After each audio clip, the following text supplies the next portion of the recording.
What up, YouTube Live? How's it going, everybody? All right. Right now it's Friday evening, January 3rd, 2020. I just finished watching the latest, or I should say the final, episode 3 of this limited series, Dracula. For those of you guys, again, just to recap, for those of you been asking me, like, hey Rama, how did you get to watch it early? Isn't it on Netflix this weekend? Again, for the thousandth time, it's a co-production between BBC and Netflix. So these Dracula episodes have already aired on BBC, and they'll be available on Netflix starting this weekend for you guys and for the rest of the world to enjoy as well. So episode 1 was this past Wednesday, episode 2 was yesterday, and the final episode 3, was today.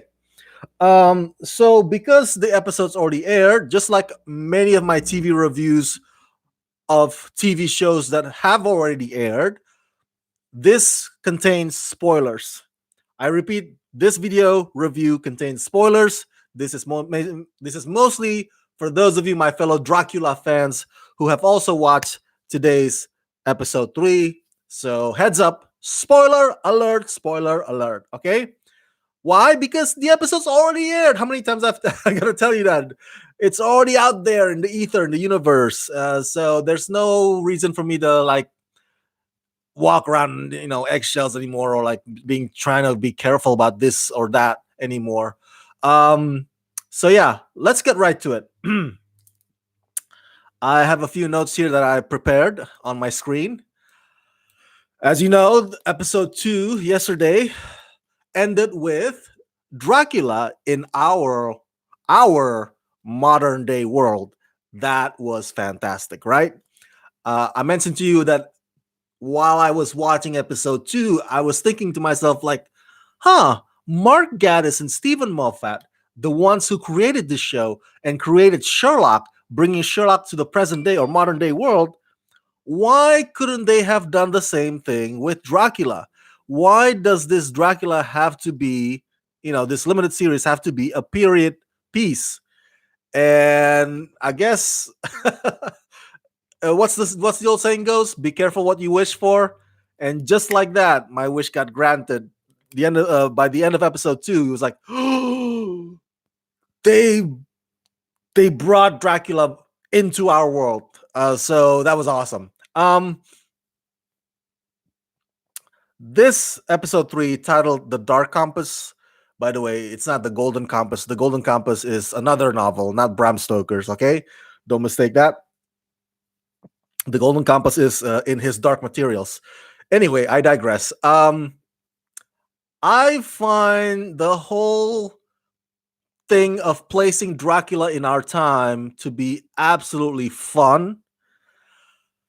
But it had its complications. And I think the episode today did a phenomenal job of kind of like highlighting some of those complications.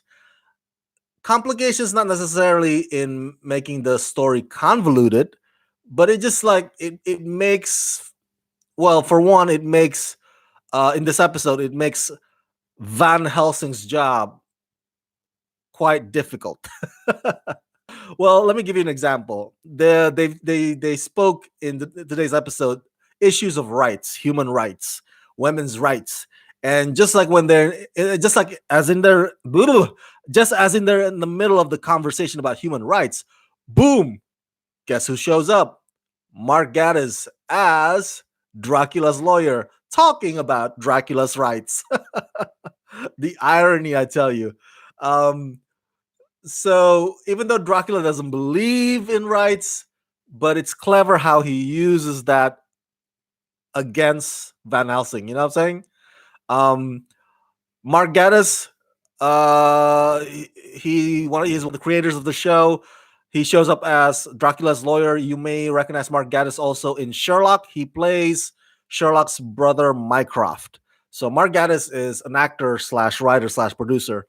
His frequent collaborator, Stephen Moffat, doesn't show up in front of the camera. He's not an in front of the camera kind of guy. um, so Mark Gatiss is more like the face of the operation, if you will. Um, his character is also a bit of the comic relief in this episode.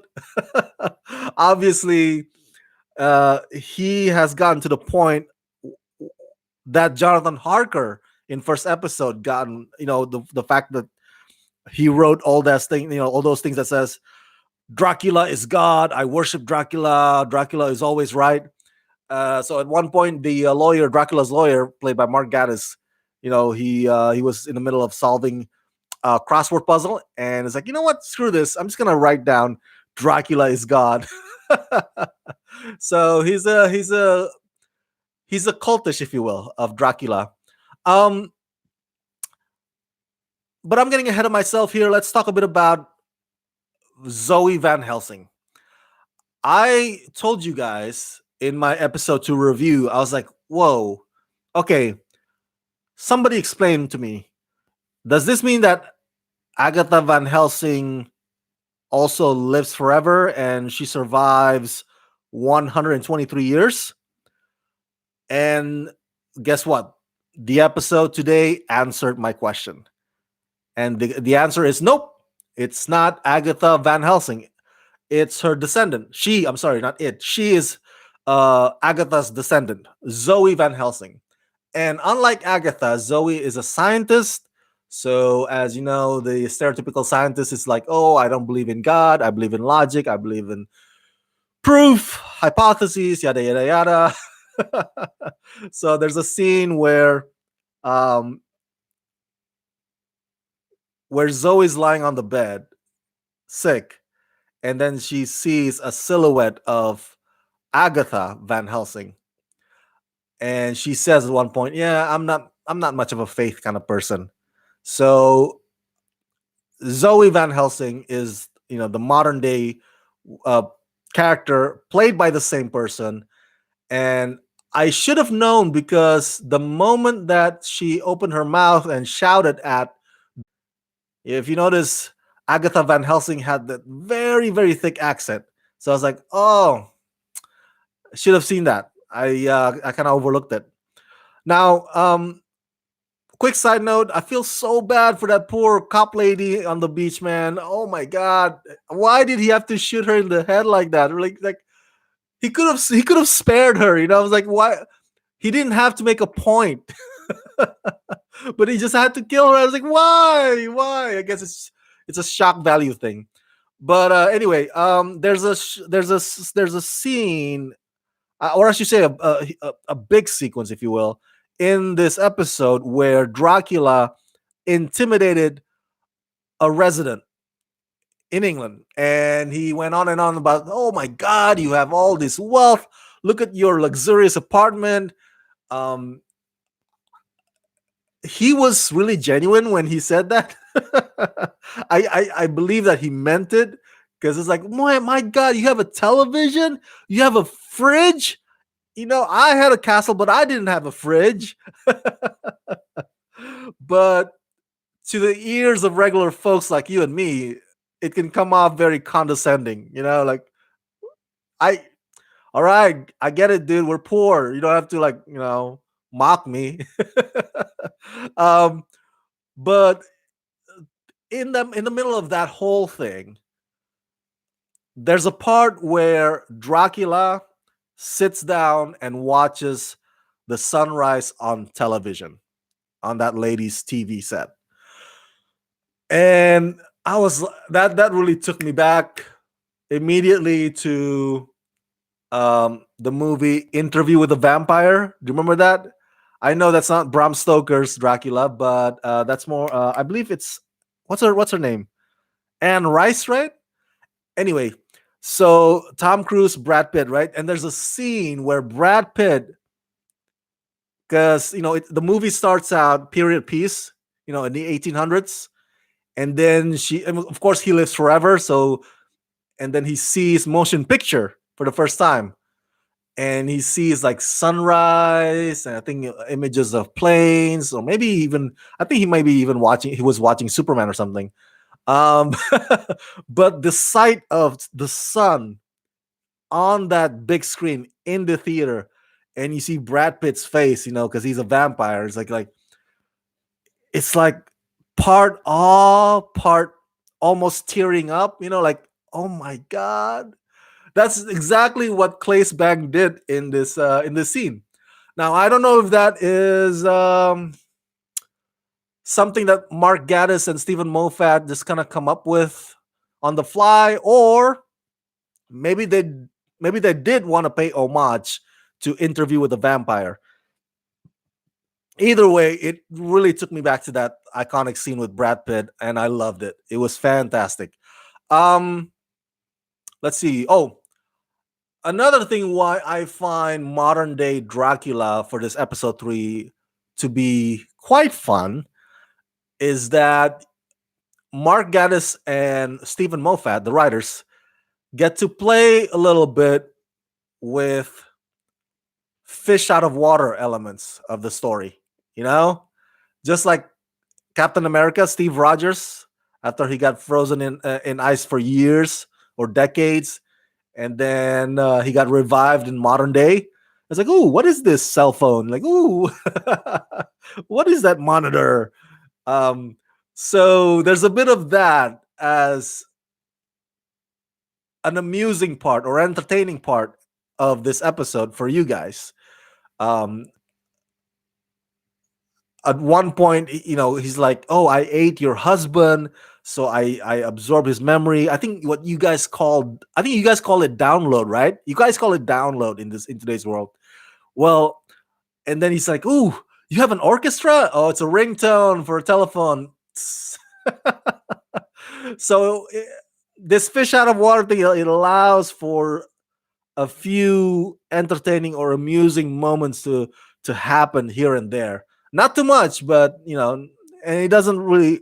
It's not like an entire episode thing, but it's enough to at least lessen the tension from time to time. So you don't get like all suspense or scared. Um, He Dracula mentioned a few words that kind of stayed in the back of my head. Uh, one of the quotes that he said in this episode, um, he says to Zoe Van Helsing was taking his blood. By the way, that whole thing was pretty awesome too, where he used his nail to cut his wrist open. Woo! And then he used his nail to kind of close it back up. Woo! I was like, ugh. I was cringing a little bit there.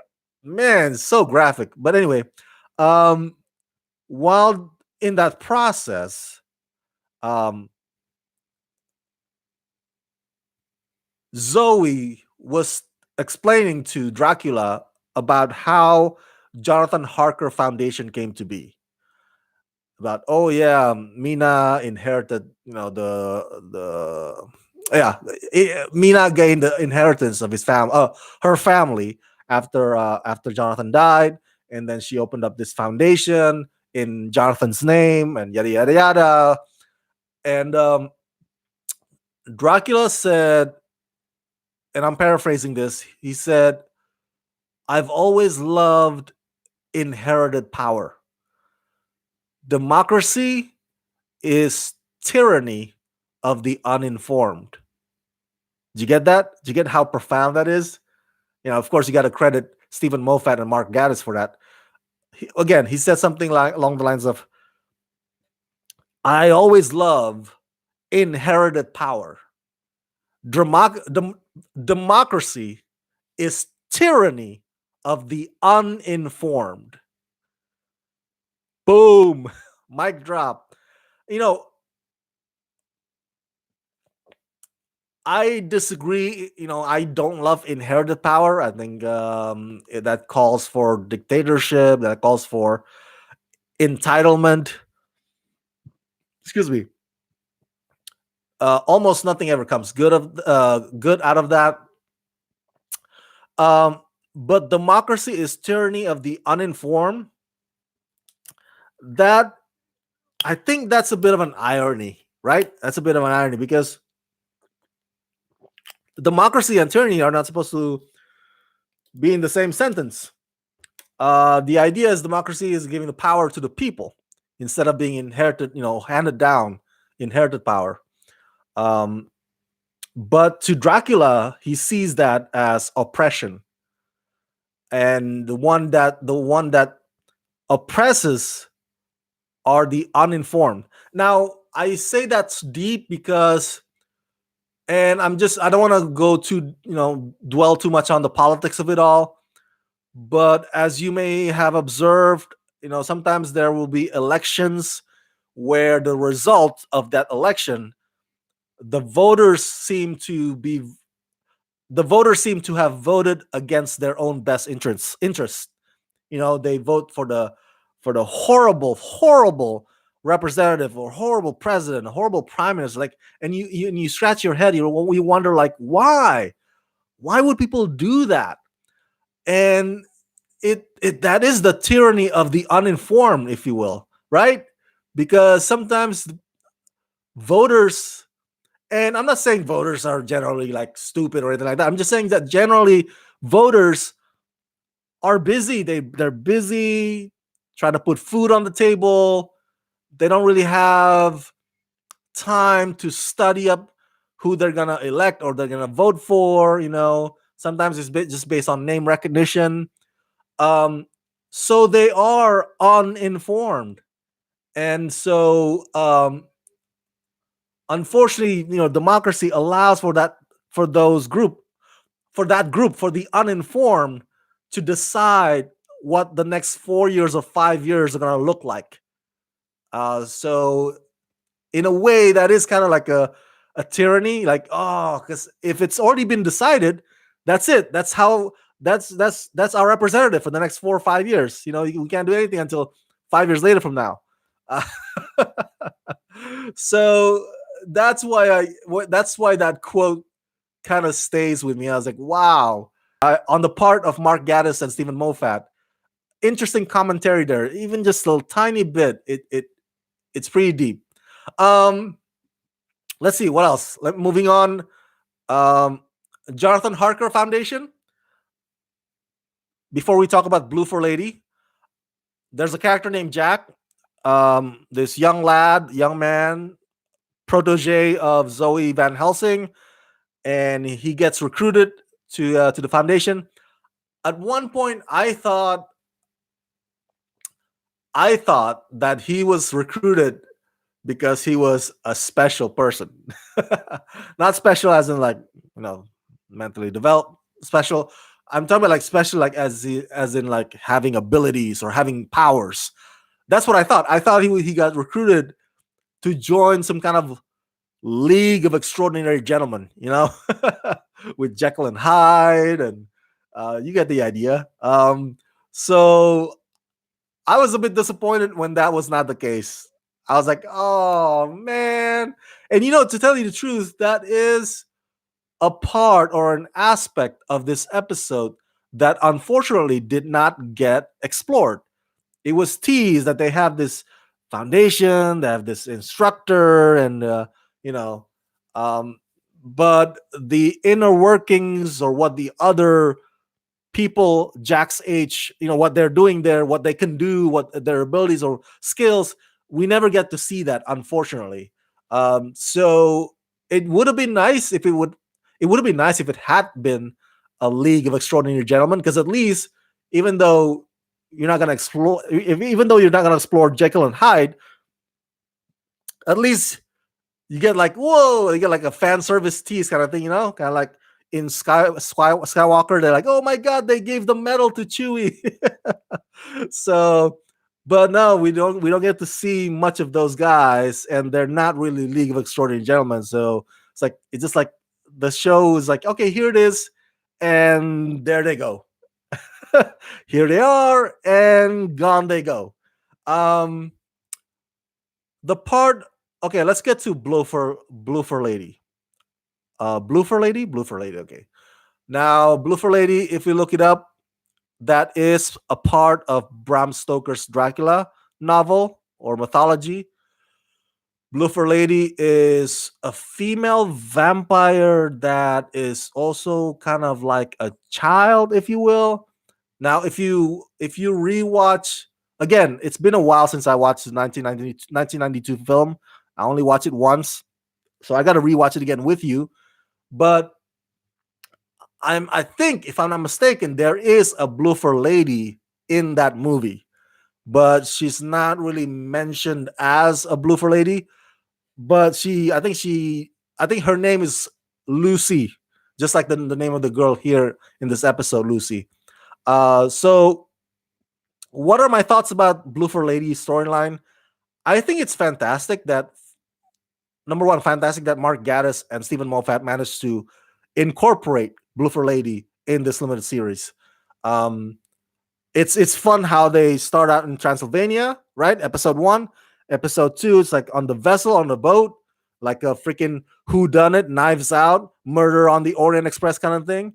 And on the third episode, the one of the big story arcs is the Blue for Lady. Um, Modern day Blue for Lady, of course. So you get to see a bit of clubbing, you get to see a bit of partying. I was watching that whole party scene, and I was like, damn, it must be so funny to be a fly on the wall when Mark Gatiss and Stephen Moffat are writing the whole clubbing dialogues and seeing these two middle-aged guys are like, oh, what do kids like these days? Oh, what do they? Oh, they go clubbing, right? Okay, let's write down that they're having a blast. Let's what are the lingos today? Oh, they like the thing Twitter, right? Or Insta something. So, but anyway, I digress. The Lucy and Dracula scene in the graveyard, I find it to be a bit boring, especially with Dracula throwing all kinds of philosophical mess. Oh, dying is the most beautiful thing. Dying is better than living. What is living anyway? Dying is more meaningful. It's like, shut up. I don't care anymore about your philosophical stuff.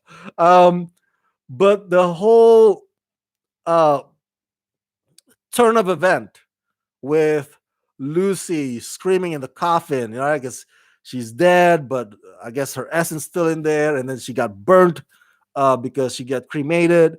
That whole part in this episode, I find it to be absolutely excellent. Um, Loved it, loved every minute of it, especially when she sees herself reflection on the table. It's like, oh my god, I'm beautiful. And there's a kiss me, Jack, kiss me. And then the camera pans up and you see her like burnt up, crisp, ugly face. I was like, oh snap, son of a gun. Um, and I'm glad that Jack, kills her because at least not just because to relieve her of her misery, but also we, the audience, get to see an act of stabbing in the heart, you know, to kill a vampire or a creature. Because we didn't get that in episode one. And I don't believe we got that in episode two either. Remember, he got burned on that ship, but that was it. So I was like, you got to have at least one scene of a stake getting, going through the heart. You gotta have at least one, and we get to see that in this episode with Blue for Lady. I think the ending with Dracula and Zoe Van Helsing, or the essence of Agatha in her, that whole thing on the table and sunlight, I find to be very romantic, but in a tragic and sad kind of way. It's beautiful, but also you feel bad, at least for me, at least for Zoe. I was like, ah, she becomes a martyr, if you will. And a part of me is also sad because I don't know. I was hoping that Dracula would survive. I was sad that they killed her. They killed him off. I was like, really? So does this mean that we're not getting any season two?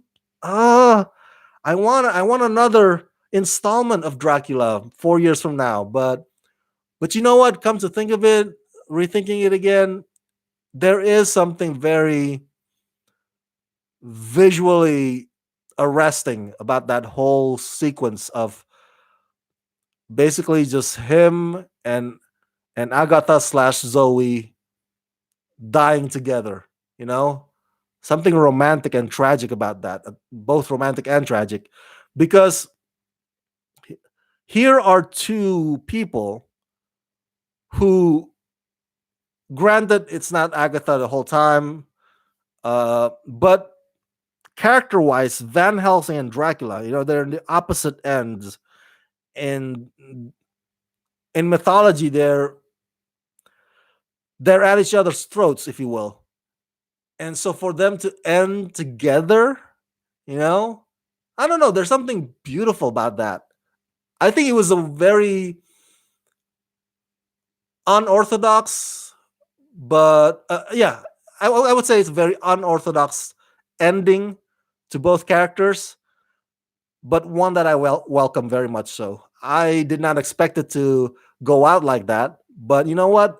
I did not hate it at all. So like, yeah, these two guys, they've been at it for centuries or a better part of their lives, and it's like it's poetic. Yeah, that's the word I was looking for. It's poetic that they should end by each other's side. So yeah, so good on Mark Gatiss and Stephen Moffat for having Agatha slash Zoe and Dracula go out that way. So another fantastic episode overall. I love that it's set in the modern day. It allows for some interesting situations to arise that otherwise would not have happened in the period piece. Um, and I'm gonna miss this show. If this is the only one, if they actually die, right? Those two characters, then we're not gonna get another season of Dracula. I'm gonna miss it. I'm gonna miss it. I think it, overall, this Dracula limited series was very refreshing. It was a nice take on the iconic character. Um, Good on Stephen Moffat and Mark Gatiss' part to apply many of their Sherlock elements and Sherlock styles onto this, iconic monster. It does. This show does. I hope it does bring out new interests in the in Dracula or the lore or who knows, maybe Stephen Moffat and Mark Gatiss will next tackle the Wolf Man. Maybe they will tackle the Invisible Man, even though the Invisible Man we're gonna have the big screen movie of it. But who knows who else they're gonna have for us? Blue Lagoon Creature. um, Basing on what they accomplished with this Dracula limited series, if they ever get to do the other creatures, at this point I'm like, yes, count me in, count me in, count me in. I can't wait to see it. If they have that plan in the back of their heads, hopefully we can keep our fingers crossed. So that's it.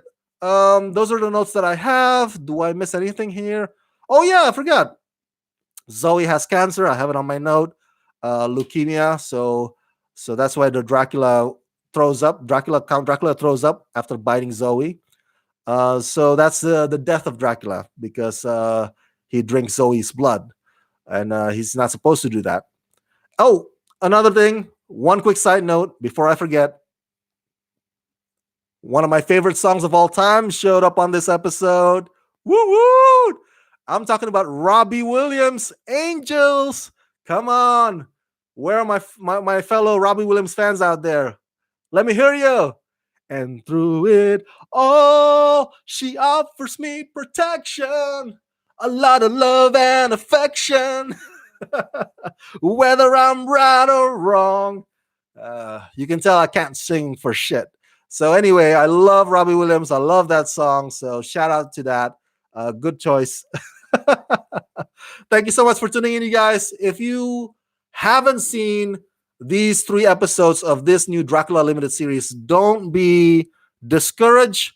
Those episodes will be available on Netflix starting tomorrow. So enjoy binge watching what I have enjoyed watching these past 3 days. All right. And share your thoughts in the comment section below. If you are seeing it tomorrow and then come back to watch my reviews, do you agree or disagree with my assessment of the episodes? Let me know your thoughts. Let me know your questions. Let me know your theories in the comment section below. And as always, subscribe to my channel, press that like button, and ring that bell. And if you can help support me, please do so at patreon.com/ramascreen. That's patreon.com/ramascreen. I'm out now. Let's rock this.